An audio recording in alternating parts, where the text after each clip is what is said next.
En tercer lugar, yo creo que la propuesta que se hace y se pone sobre la mesa, la iniciativa, implica abordar al mismo tiempo los tres componentes que están comprendidos en el cambio del modelo productivo.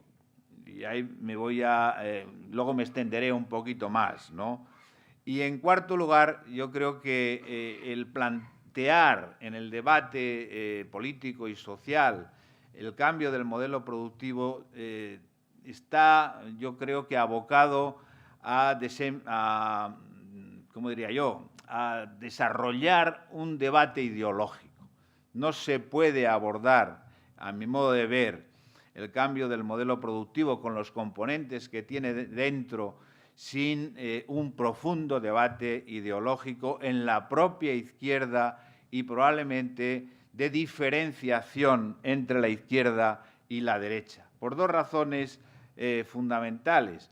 Primero, porque no se podrá hacer un modelo o un proyecto de economía sostenible si no se asegura la sostenibilidad social.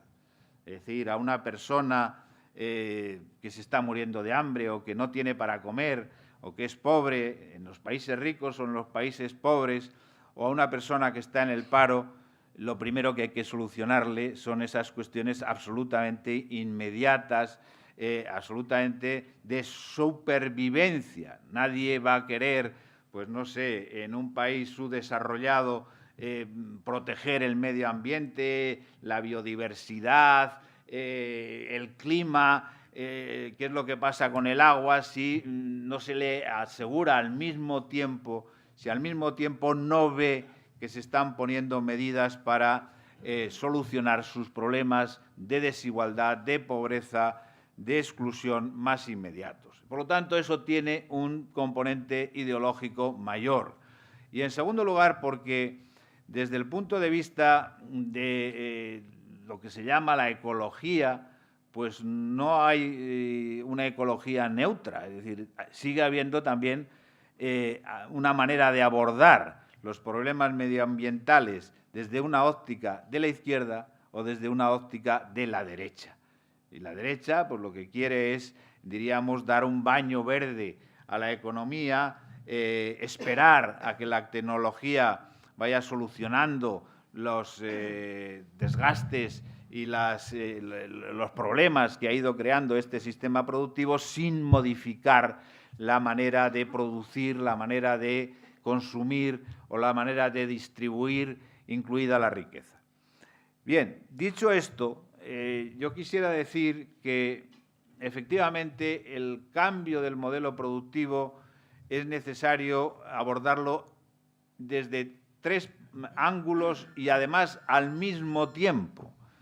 Es decir, la perentoriedad, la urgencia de las cuestiones que tenemos delante, creo yo, que no permiten, ni por razones de eficacia, ni por razones de perentoriedad, de urgencia, no permite primero abordar una cuestión, luego otra y luego otra. Hay que abordar todas al mismo tiempo. No podemos simplemente decir, bueno, pues ahora vamos a abordar lo más inmediato, que es la salida de la crisis y la creación de empleo. Luego ya veremos a ver qué es lo que pasa con los problemas medioambientales y a lo mejor, pues más tarde ya hablaremos del tema del modelo de desarrollo que nos ha llevado a esta crisis. Yo pienso, soy de los que pienso y creo que además pues hay mucha reflexión ya en este sentido, que para ser eficaz hay que abordar las cosas al mismo tiempo. Y ese es el gran desafío que significa este tema del cambio del modelo productivo. Tenemos que abordar primero lo inmediato, los defectos que nuestro país tiene como modelo productivo. Nuestro país tiene una serie de carencias, una serie de debilidades, una serie de hipotecas. Es decir, hemos estado durante los últimos 15 años, como ha solido escribir y seguramente luego desarrollará más Antonio, bueno, pues hemos estado viviendo un poco de una serie de cuestiones que seguramente ya son irrepetibles. Hemos vivido en parte de la ayuda de Europa, de los fondos estructurales, que ya no va a venir. a partir del año 2013. Hemos estado viviendo de las devaluaciones de las monedas que hizo en el año 1994 Carlos Solchaga y que nos permitió recuperar una competitividad con Europa, que tampoco ya se puede hacer porque estamos en la moneda única y está prohibido hacerlo. Hemos estado viviendo de una moderación salarial pues muy continuada, pero que tampoco se podrá prolongar indefinidamente, porque tenemos en estos momentos una situación en España de porcentaje de trabajadores y de otro tipo de rentas bajas muy grande. Hay algún estudio que han hecho, no sé si analistas financieros o antiguos empleados del Banco de España, que dice que el 63% de la gente ingresa menos de 1.100 euros brutos. Es decir, eso es una auténtica barbaridad. Es decir, tenemos una media, un porcentaje de salarios bajos por debajo de la media muy superior a la de otros países, etcétera, etcétera. Tenemos un mercado de trabajo absolutamente precario.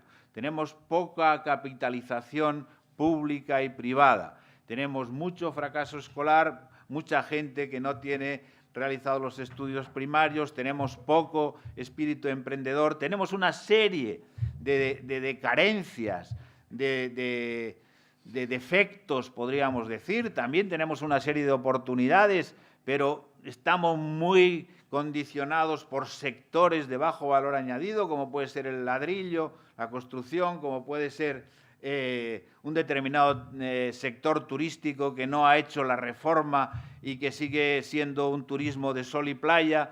Tenemos una serie de carencias propias que tenemos que abordar. Y lo tenemos que abordar para crecer y para crear empleo.